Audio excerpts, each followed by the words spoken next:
I know for myself that realizing too that spending money to find the people who knew how to do things like digital marketing and finding the right partners to help us get the outcomes that we wanted was a critical piece of learning how to scale then too, because I didn't have the time to do it. It also wasn't my zone of genius. And so if I wanted to turn that dial up, I needed to find the people who were geniuses at that so that we could turn the dial up for our marketing quicker. Yes, correct. The answer always, guys, is a who, not a how.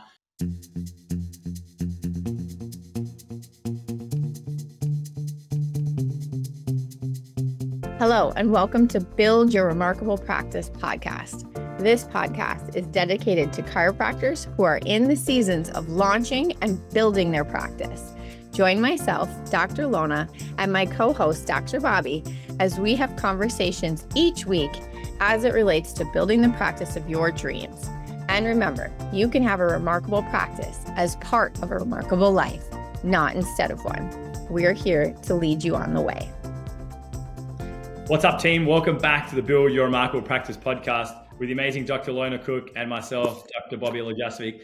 And today we're having a conversation that is one of the most talked about things in chiropractic. It's not about new patients, all right? I'll put that number one. I don't know about you, Lona, but I would say the number one talked about thing in chiropractic is how do I get more new patients? But very closely followed behind that, I would put it as number second, and that is the associate game. So you're in practice. Maybe you're at a point where you're growing. Maybe you're at a point that you're maxed out and it's time to add your either first associate, maybe it's your next associate, right? But unfortunately, Lona, let's just talk about this for a moment. We know, and I think the statistic that I heard, the latest statistic that I heard probably about 6 months ago was at the moment right now, 67% of associateships failed. And when I hear that statistic, and I also think to myself, how do we grow and scale chiropractic, which is the greatest healthcare product in the world? We need to fix that. Like, we cannot have 67% of associateships failing. Like, that's just a crazy statistic. And the thing that gets me also is that it doesn't have to be that way. So what it tells me is that, A, we're doing as a profession something wrong, okay? And we want to talk a little bit about today what are helpful tips on the back of that to avoid, what are the traps to avoid. It tells me we're doing something wrong and that needs to be fixed, right? That's the first thing. And the second thing that it tells me is that we need to make sure that we get the skill sets necessary to do associateships right. Because here's the thing, when they're done right, everybody wins. Like, literally.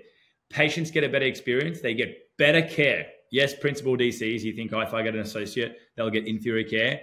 Incorrect. Patients win. It's more powerful when there's multiple people speaking the same message into somebody. Full stop. Okay? Your practice and the owner, i.e. you, wins because you have this beautiful little principle now in place called leverage. And leverage is what's required to grow. So you win hugely. Let go of the ego of I'm the best adjuster in the world. You win when you have a great associate. And number three, the associate wins as well. You've got somebody that's further developing their craft, that you have somebody that's serving patients, doing what they absolutely love and not have to be involved with the business side, which, let's face it, most chiropractors do not want to be involved with.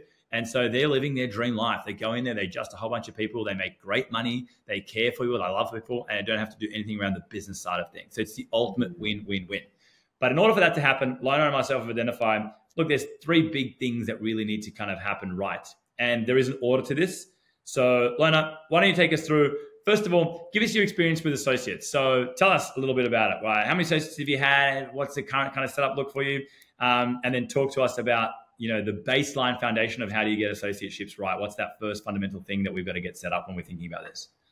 Sure. I'd love to. Also, I love listening to you speak on this because your heart behind like, hey, we've got this great thing called chiropractic that everyone needs to know about, but we can't do it without leverage, which is really the heart behind becoming a better CEO and a better steward if you are the one that actually owns a practice so that you can bring more chiros under your roof, right? So more people are served.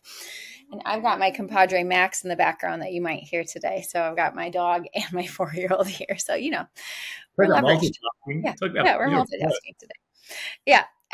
Okay. So for my experience, I actually brought in my first associate by like learning that I couldn't do it all by myself. So I had started to scale before I had any business to by opening a second location before I had figured out how to replicate myself in my first practice. And I quickly learned that I needed to get my house in order. So I actually brought in an associate at that time, which luckily the universe, connected me back with a schoolmate of mine, and she was my first associate. And we practiced together for 4 years, and then she became my business partner in the third practice. And at the same time she was coming in, I attracted a business partner for our second location. So we went from just me to 3 of us pretty quickly. And since then, now we've brought in, let me think here. I have another business partner in our 4th location, and then 4 more associates. So this idea of training up people and getting them positioned and, being able to serve more people because there's more of us, we've got a crew now, is near and dear to my heart. And I love practicing with the team because it makes it more fun, right? And you really get to see other people's skill sets and what they bring to the equation. So Bobby, I know we were going to start into like, what's the first step here if you're like preparing yourself to bring in maybe your first associate. And I would say you have to take a real look at you as the leader and you as the main adjusting doc right now. Like, have you actually set up a culture in your practice where someone else can come in and be positioned well to do well? So if you can honestly take stock and say, have I positioned chiropractic to be the success? The chiropractic is the hero here. Like, chiropractic is the one that's getting patients results. Chiropractic. Great. Then you've probably done a great job of positioning yourself for an associate. Now, if people come in and say things like, you're the best doc ever, and you're like all ego-based about you're the only one that can do your technique and you're the only one that knows how to communicate it a certain way, it's going to be challenging for you to likely bring someone in and be successful. At least it's going to take a longer learning curve until you position yourself differently in that practice where you don't have to be the one that's getting all the praise. Chiropractic's getting the praise, or the team of doctors are so awesome that you've trained up and brought in. So that would be my first step, is to really look at, do I have a culture where someone else can come in and be seen as an equal, and their skill set and their hands and their communication can be trained into a place of success with, mine still being there, but maybe not having to be the like main event. Mm-hmm. So that's a really good point. In your experience, would you say that culture already exists, or would you say that it's a culture that needs to be consciously created through the principal DC? I think it depends. I think if you've really learned principled chiropractic, then it probably already exists there, where when we say like, accept no responsibility, right? Like, you're not the one that's getting them the results. Their system, their innate is getting them the results. You're just placing the force, an educated force, right?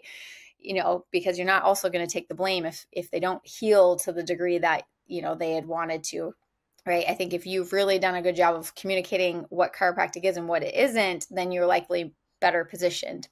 Does that answer your question, Bobby? It absolutely does. You took the quote out of my mouth, and I was going to butcher it, so I'm glad that you said it. But the quote that always rung true in my mind was the one that you said, which I think was a BJ quote of accept no responsibility but take no blame.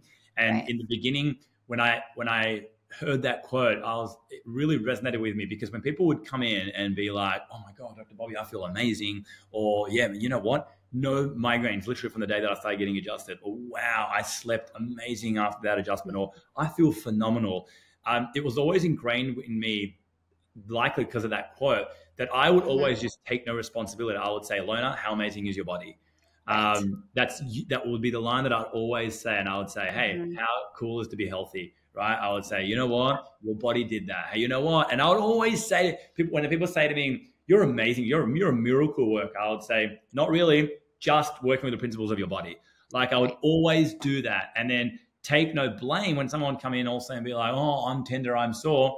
That's a great sign, right? It means that your body's healing in the right way that it should be. And some tenderness, soreness is completely expected. You can continue to expect that, right? Yep. So it was never like, me saying, oh yeah, I know, it's because we had analyzed the x-ray and we adjusted you the right way. And so that's a really fundamental part then of setting up a culture, because even when I would do reviews of people, let's say R4s, R5s, re-examinations, re-reviews, and people are reporting phenomenal changes, I will take that same approach. I would say, hey, no surprise at all. You know, you've been an awesome practice member, Dr. Lona. You haven't missed a single adjustment. And you know what? Your body is amazingly intelligent. It shows you what's possible when you give it the right environment. Nowhere did I say, it's because I adjusted you in the right way because I took those x-rays. Your last chiropractor didn't do that, right? No, it was never about me, and it was always about them and their body when we follow certain principles. And this is the thing, the principles of chiropractic are just universal laws and principles. So we're basically just saying, we're taking it back to the fundamentals of what it takes to be healthy, right? Yes. Expressing life. Yep.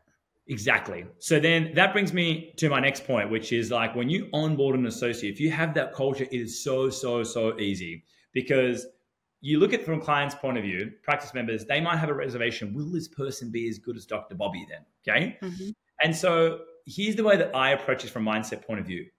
Lona, if you trust me with making decisions for your health, then you should trust me for making decisions about other people that can care for your health. Think about that for a second, right? Like that's what a relationship is. A relationship is built on trust. So you trust your spouse to make a decision based on what you're going to, I don't know, have for dinner that night. You trust your spouse with a decision about, well, we're going to go for vacation in the next quarter as well, right? It's just, there's an implied trust that lives there across all decision-making processes. So I would always say to a practice member, when let's say Lona's my associate coming on board, hey, Terry, I'm really super excited because you're going to have from next week Dr. Lona here adjusting you as well. And she is phenomenal. Oh, Poppy, is she as good as you? Hey, guess what? As good as I am, you know my biggest disappointment in life? That I can't adjust myself. Okay? And so guess who adjusts me? Dr. Lona adjusts me. And that straight away just cuts out everything for me, like literally. So Terry, if she's good for adjusting me, do you think I'm going to be picky about who adjusts me? You would hope so, okay? Right. So she is fantastic. And the big thing is here, your energy carries it across. Whereas if I was like, look, she's new, Dr. Lona's new, so she'll be kind of a little bit seeing you. Maybe she'll adjust you a little bit here when she's ready and when you're ready. That does not breed an environment of confidence. You're going to have a lot of trouble with that. So good. That line just of she adjusts me or they adjust me and they're fantastic. Or I love their occiput adjustment. They're fantastic. Like that helps the person just recognize like, oh, okay, great. This is fantastic. Yeah, exactly right. 100%. So that's the first thing, right? Now that comes down to a culture and understanding that it's about the chiropractic and not about the chiropractor. And you got to get real with understanding and accepting that, because if you do not, what we're about to tell you next does not work. Okay. And I find that especially if someone's very technique specific, that first step can be hard because it's not just a culture thing, it's a technique thing too. But I've found, and personally now I think I'm at 15, 16 associates successfully transitioned and exited. And right now we've got multiple as well, and seeing this with hundreds with the officers that we coach. If you do this right, and if you edify the person arriving and you make it about chiropractic, not the chiropractor, it'll be so much easier to onboard people, and you will literally get a handful. When I say handful, less than 5, okay, people that will kind of still just want to get adjusted by you. And that's okay for a period of time, but I still work on them. I still over time, I'm like, hey, guess what, Lona? I'm going to Europe for a month next month. Guess who's going to be adjusting you? All right? Yep. Sorry, Terry. Yeah, take a vacation. Lona is. Yeah.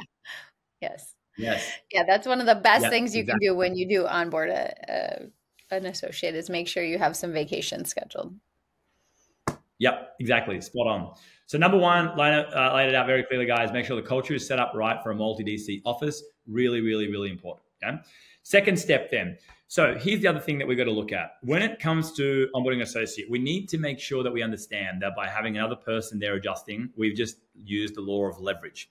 And the law of leverage means that now we have maybe not twice the capacity to adjust people, because by hiring somebody, the whole purpose of doing that is so that you can buy back your time, okay?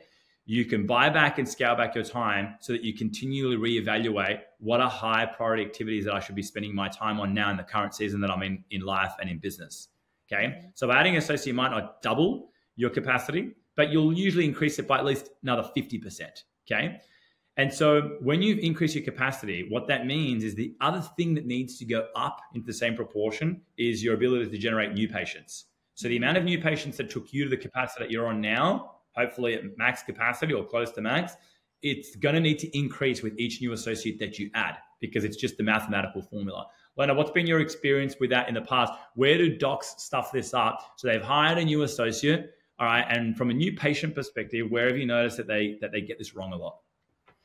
Yeah, for sure. Well, again, as a build doctor, many times people pride themselves on getting to a point where like they're able to grow their practice to the desired amount with just internal referrals. And they've forgotten that there's other pipelines that new patients can come from, like digital, like external events, dinner with the doc, screenings, etc. Maybe some of the things that built your practice that you kind of like went away from once you were at a certain volume. And as you certainly are bringing on multiple more docs, you are going to need all the pipelines going, and can continue to learn how to leverage them. So I think we just forget that part, and we think that we'll be able to do it all through internal referrals, but we're making it harder for ourselves than we need to, because it's going to be a slow trickle then at that point if we don't turn these other dials on. So I think that is huge. I know for myself that realizing too that spending money to find the people who knew how to do things like digital marketing and finding the right partners to help us get the outcomes that we wanted was a critical piece of learning how to scale then too, because I didn't have the time to do it. It also wasn't my zone of genius. And so if I wanted to turn that dial up, I needed to find the people who were geniuses at that so that we could turn the dial up for our marketing quicker. Yes, correct. The answer always, guys, is a who, not a how. So if you don't know how to increase your marketing, there's someone you need to talk to. Maybe you got to reach out to us. I can very quickly guarantee if you tell me where your marketing level's on right now, I'll tell you what the next level looks like. Simple. What do you have to do next to scale your marketing to the next level? And Lona, when you mentioned there, you got to get outside of just internal referrals. People may not have seen this if they're listening, but it was just an innate subconscious thing. I had to roll my eyes. I was like, oh God. I just don't understand that. I do understand the mentality. Like when you get people out there teaching, all internal referral, get away from hard Facebook ads or get away from workshops. They're just saying that, guys, because they don't know how to do that. That's why. If somebody says to you, get away from X, Y, Z, that just means that they don't know how to do X, Y, Z. Because if there's one person that does X, Y, Z really well, that means it's possible to do it really well. All right. Yeah. So am I a fan of internal referrals? Absolutely. I love them. Okay. They're amazing quality new patients. I don't even want to say the best quality anymore because I don't believe they are. I believe that you can educate people even better in other marketing activities that we have available to us now. The person comes in pre-educated with the care plan, finances, everything. So I'm just going to say that they're an amazing source because they're free. And it's the way that you really can quickly compound your marketing efforts, increase your marketing budget. And the person who can afford to spend the most on marketing wins the game, right? Mm-hmm. However, there are other marketing initiatives out there. And anyone who says to you, oh, this doesn't work well anymore, it just means they don't know how to work that system, okay? That's what you should hear. Mm-hmm. But yes, first steps when you decide that you're hiring somebody should then be, okay, what's my marketing calendar? So when this person starts, what's my marketing plan and what's my marketing calendar? Marketing plan means write down everything that's working for you already and write down the back of that roughly how many new patients a month you get from that. Marketing plan means, okay, what new things will I be adding and what's my expectation of new patients from that? And then marketing calendar means put that into a week-by-week calendar. What are we going to be doing to generate new patients? All right. Mm-hmm. Because with each new associate, you're going to need to increase the number of new patients that you get so that you can max out and fill that associate. Because in order to retain associates, no one is going to be sticking around for you long-term if they're just coming in the office at 30%, 40%, 50% capacity. There is nothing more demoralizing as a chiropractor and a person of service than coming to an empty appointment book. Mm-hmm. Yeah, that's great. Yep. So each new associate requires a refined marketing calendar and plan. If you have questions around that, please reach out to myself or Lona. Literally within 2 minutes, I can tell you where your blind spots are when it comes to practice, but when it comes to marketing, absolutely specific. Yeah. So that's number 2. And then number 3, all right, here's the last biggest mistake that we see people make. The new time that you create for yourself. If you have created time for yourself, where do you invest that time?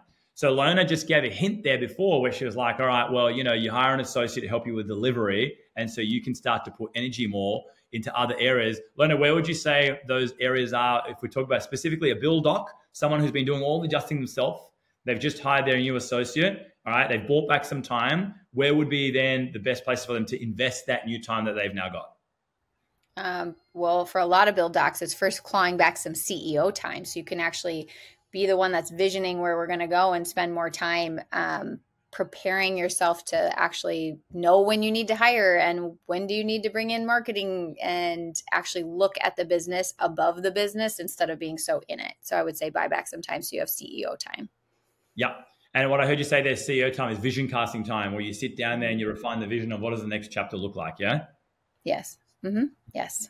Yeah. Anything else as okay, in that CEO time? So there's going to be vision casting time. What are your other top 2 things they should do in CEO time? Training your team. You're preparing more and more leverage by making sure your team is more and more tapped into where the vision is that they're heading and the focus that they need to be doing in the work in their roles. So. Cool. All right. I love it. So you're buying back time. You're going to spend some time vision casting, getting clear on next action steps direction. You're going to spend more time training the team. Is there a third one that you want to chuck in there? What's the third thing that the person should be doing? Well, likely many CEOs are the marketing conduits for their practice. So probably doing more marketing, whether that's putting on talks, getting out in the community, hiring the marketing team that's going to help you, might be investing in looking when you're at your next immersion, which success partners are there that could help you with marketing. All of that would fall on you, generally speaking, until you have someone else that's doing that on your team.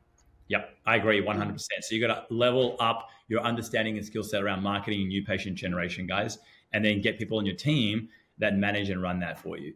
So if I was going to summarize it, bring it all together, Lona, I always like to make practice building as simple as possible, because it is simple. Really, when you understand the game, guys, it's a very simple game. People just overcomplicate it. Okay. In its most simplest form, practice building is two parts to it. Okay. Part number 1 is you increase your capacity so you can serve more people. In the beginning, you open the doors, you opened yourself up for 25 hours, you had all the capacity in the world. Okay. Part 2 is increase the marketing to reach that new capacity. Then you've added first CAs that help you with delivery and mapping your appointments and care plans. You've just increased your capacity to serve more people. So you've got to increase your marketing to meet the new capacity.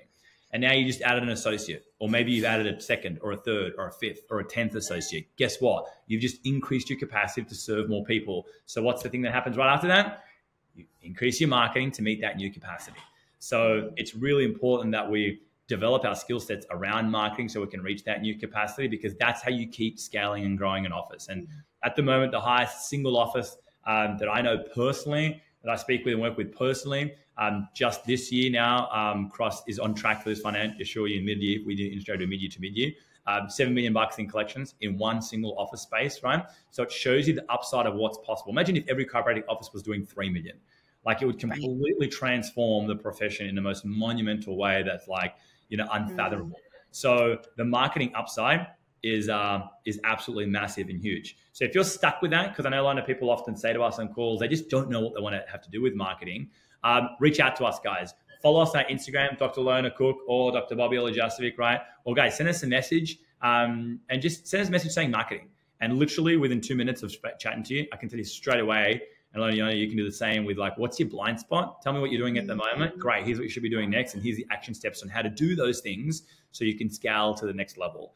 Internal referrals are amazing, all right? But anyone saying just do internal referrals is leaving so much money on the table and leaving so many people unserved. And it's simply because they haven't yet nailed that, okay? But when you nail it, the scale of this thing is huge.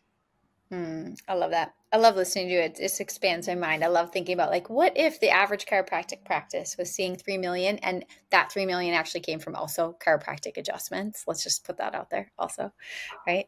Yeah, 100%. 10x is so possible in chiropractic. The average office right now probably does $300,000 to $400,000, right? And I have a whole bunch of offices that we work with, single offices that are $3 million chiropractic offices. And it's you see, it's far-side simplicity. And far-side simplicity means that there are key things you got to understand. It takes a bit of energy to learn and understand these things. But once you understand it, it's simple. It's like E equals MC squared. That would have taken a lot of work, for Einstein to think of that. A lot of E equals MC squared. But once it's there, it's this easy thing to calculate. That's far-side simplicity. And taking a practice from 300K to 3 million is the same thing. You got to learn, you got to get coached, you got to train, you got to get someone to show you your blind spots, what you don't know.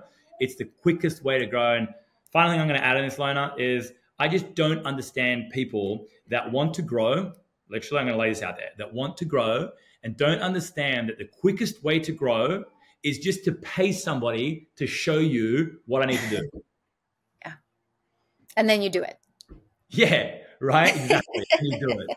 I just don't understand that. They take the long way to like from A to B. It's just, guys, you want to grow? Fantastic. Hire someone, pay them, they'll show you how to grow and just do that. But when you're paying and you're showing up to calls, you'll be held accountable. And research tells us that that is how you implement when you have high levels of accountability. So that's my final words for today. So good, Bobby. Say it louder. Well, I just speak truth. That's it. People sometimes say that. I'm like, I'm just communicating the truth. That's it, you know? So love it. All right, Lona, awesome chatting with you guys. We're going to get this associate game right. We revealed 3 things there. Obviously, there's a lot more to it than just that, but we wanted to touch on the high level thing. Get your culture set up right. Get your marketing set up right. And buy back your time so you know that you should be spending more CEO time. You got questions around this, guys, or anything at all, we'd love to chat with you. We love your messages. Reach out to us on Instagram. It's probably the easiest. We can definitely help you with all of that. Lona, I'll catch you next week. Sounds great. Thanks, Bobby. See you, team. Hey everyone, please listen in for this next bonus interview of one of our remarkable success partners. They all help us help more people find the benefits of chiropractic. So listen on. Hey guys, Dr. Pete Camiolo here today in the studio with me, Dr. Dan Ruitenbeek. Super pumped to have him on board. Thanks for joining me today. We're excited because as a success partner with the Remarkable Practice, we identify leaders and businesses that provide a service, a product that we believe is going to help our doctors who we serve inside of the Remarkable Practice, help them be more successful, help more people, make a bigger impact, drive revenues and make a bigger income so that they can reinvest in their business and make an even bigger impact and everybody wins. And so we always look to align with organizations and businesses and leaders and products and services that share our values. And I remember when I first had my conversation with you, Dr. Dan, it was like, man, we're singing the same song. We're on the same page. Like it's the same sheet of music. You should be a part of the Remarkable Practice. It makes so much sense. So we met in 2024 and you decided to bring your business and come on board in 2025. So we're really happy to have you. And as an expert in this space and a success partner, I just had to have you on our podcast just to say, hey, what is it that you guys are up to? It's 2025 and you've got some cool things happening. And so I want to make sure I give you a chance to introduce yourself, but I just want our audience to know that you're just an awesome guy. We're super pumped to be doing this partnership with you, with Shockwave Centers of America. So maybe bring us inside of your story, a little bit of your journey, a little bit about your business so everybody has a better understanding. And then I've got some more questions for you today.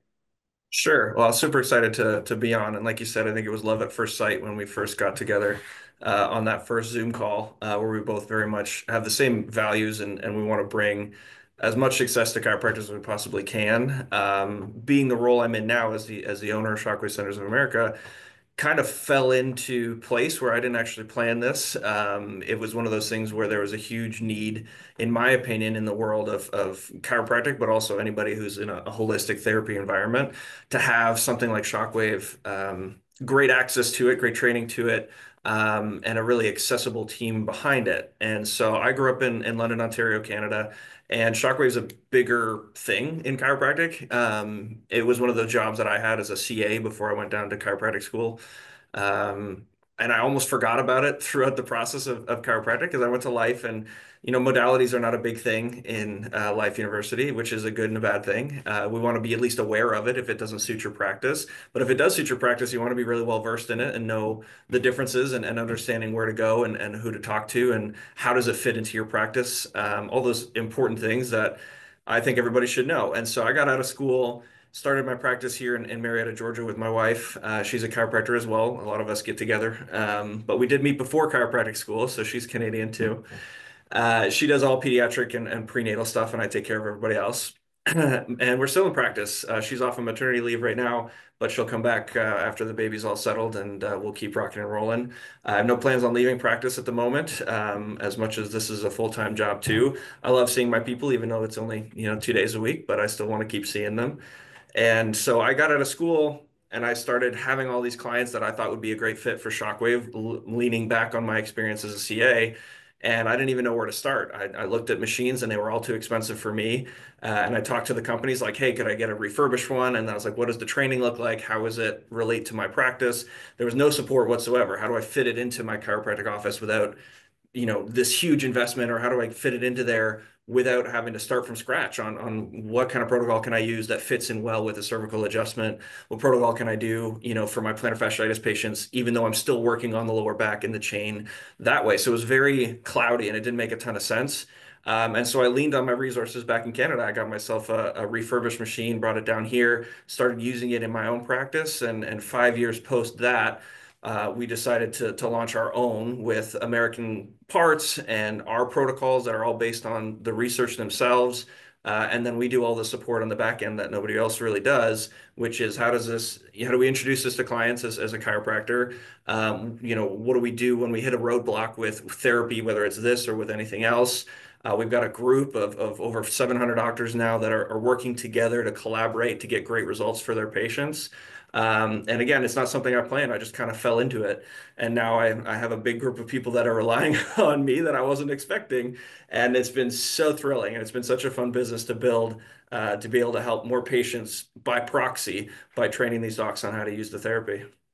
I love the Genesis story. I had forgotten that you started as a CA and you were actually doing this work as an assistant in Canada before coming to life. I think that's awesome, man, and that you in your experience knew there was more we could offer for our patients, and you wanted that, and here you are, like you said, um, thrust into this position of now being a supply and a demand, supplying the demand and the need and a solution for chiropractors nationwide.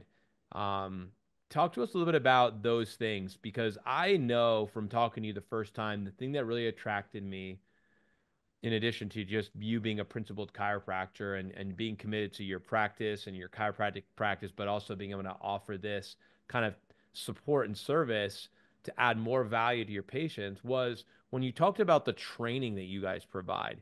You talked about the support that you give to the doctors who work with you guys for their team, because that tends to be a pain point for a lot of practitioners. Can you talk a little bit about that, just that side of what you're doing? And then maybe what are who are the patients? You used plantar fasciitis as an example earlier. It's part of the chain, like you said. You're still working the low back, but we're going after this very specific area. So talk to our listeners about, who are these patients that you're serving right now? The doctors who are using Shockwave.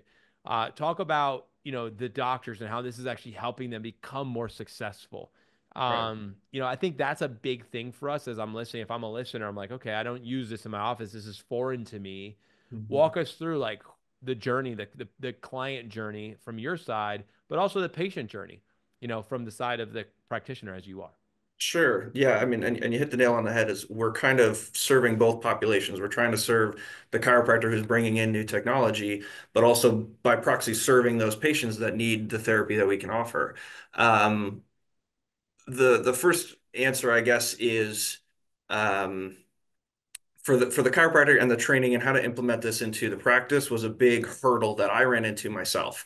And I never wanted our therapy or any therapy to take over the identity of the principled chiropractic that we're also delivering.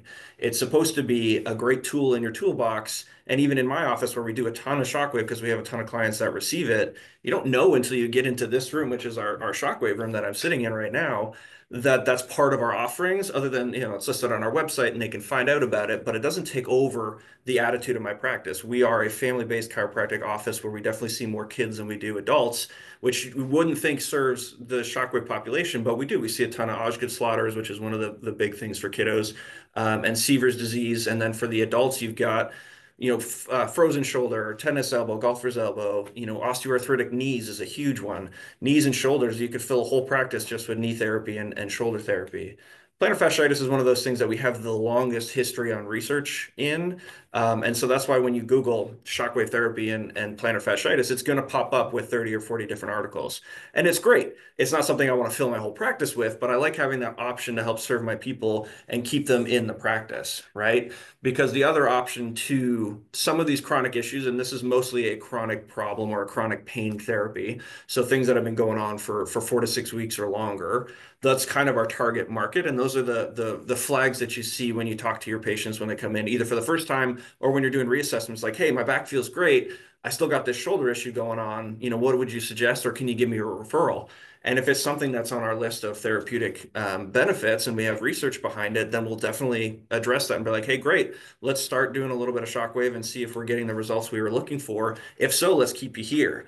Because the steroid injection and the exploratory surgery and all that kind of stuff, it just has become so rampant and so like automatic. You go in and you get a steroid injection, you come out.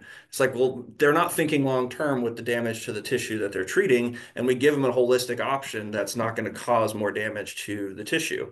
And so you get to expand the width of your practice by seeing more issues, but still the same type of people that you want in your practice. And if you get to the next level, to the business building side of it, your staff can actually run the therapy for you. It's very easy to learn. We train you. We have a whole certification program that your staff can take so that they can become the resident expert in shockwave therapy in your office, and you can just keep doing the chiropractic stuff that you would love to keep doing. So it's a great practice builder. It's a great problem solver for chronic issues. Low back discs that you can't adjust the way you would like to because there's a lot of rods and stuff in there. You can use shockwave on that.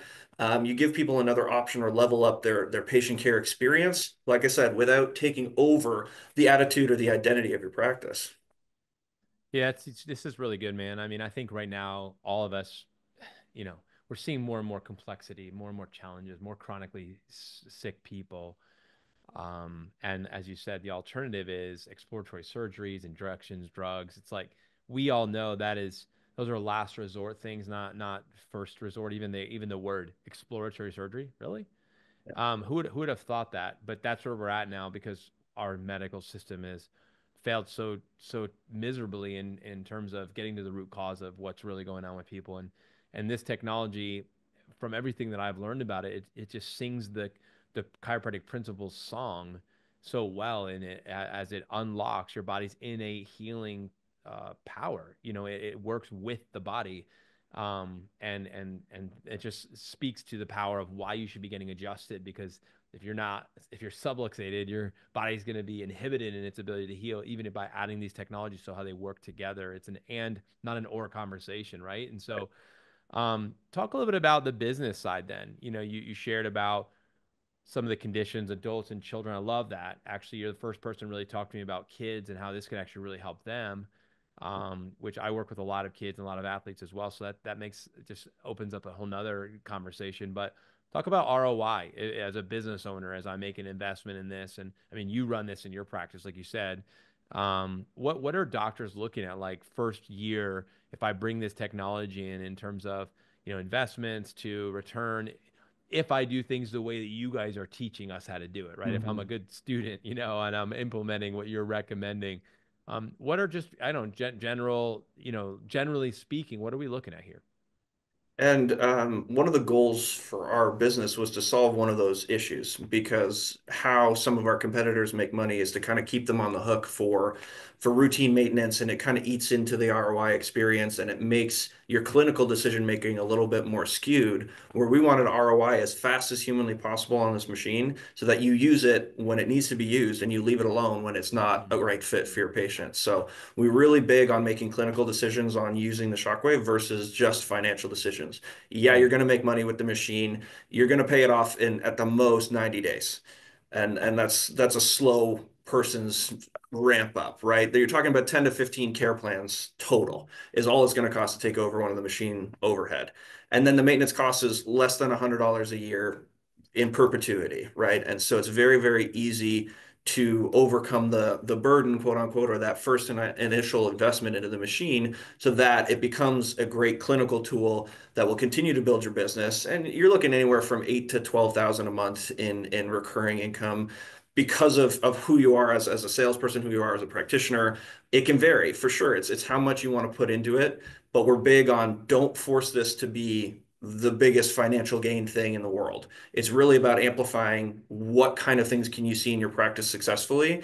And maybe you don't even offer all the different therapies that you can get in Shockwave, but you hyper focus on a niche. Maybe you only do knee and feet and ankles and stuff, or just shoulders and neck stuff because that's the expertise that you have, right? Or that's where you feel really comfortable. All of that is possible, and we're very open to people making it make sense in their practice instead of trying to offer too many things and making it cloudy. But the ROI is super fast, and I really want it to be knocked out within 90 days. So we don't even have that conversation. I like the conversation of, which is really cool for us, is that 10 to 15% of our buyers have at least 2 machines, because they found that the ROI within their first year was so big that they filled the space with 1 machine and they need to have another one in their office. Wow. 10 to 15% of your practitioner. That's significant. Yeah. That there's a definitely drive and a demand there that you're seeing. Can you talk a little bit about just the ongoing support? It sounds like you guys have a really strong community and strong network there. What does that look like for us as practitioners? Yeah, one of my key values in Shockwave and in chiropractic is that if I'm to make any recurring income from this machine, it's going to be on the education side. How can I help people advance their clinical skills? How can I bring new information to the table? How can I support them as they get into harder cases and all that kind of fun stuff too? I don't have any interest in making money on the support of making sure the machine works the way it's supposed to work, right? And so that's where we differ with our machines in general. But that's my big goal, is to consistently get patients asking for the therapy, because we're talking about how we can level up from the chiropractic profession, is how can we keep people away from the more harmful therapies that are out there, or the other options that they have. Can we keep them away from the orthopedists with stuff like this? Yeah, I'm all for orthopedics. They have their place. And we have one of the best trauma care systems in the world. It's just we're horrible at holistic care and making that the priority. So the more people asking for this therapy, will get more people in your office that might not even thought of coming to see you as a chiropractor. Which I see all the time. It's like, hey, I want to come in for Shockwave. Well, guess what? You're in a chiropractic office. You're going to learn about why we do what we do and how they work together. And I'd say 90 to 95% at least are both Shockwave and chiro clients. I don't have very many just Shockwave clients. That's great. So if I was to launch this, right? You talked about your first 90 days, you should be able to, pay off the investment. Um, how quickly typically does this get up and running? Like, let's say I listen to this today and I'm like, all right, I'm getting on a call with Doc Dan. I want to learn, I want to be able to integrate this in this year. From the moment that like we get started on a call, like to it's up and running and it's starting to produce, what is that timeline generally? Sure. So let's give ourselves a week for phone call and getting the machine into the office. As soon as we got a commitment, we get you into the back end and start training the staff on what's coming.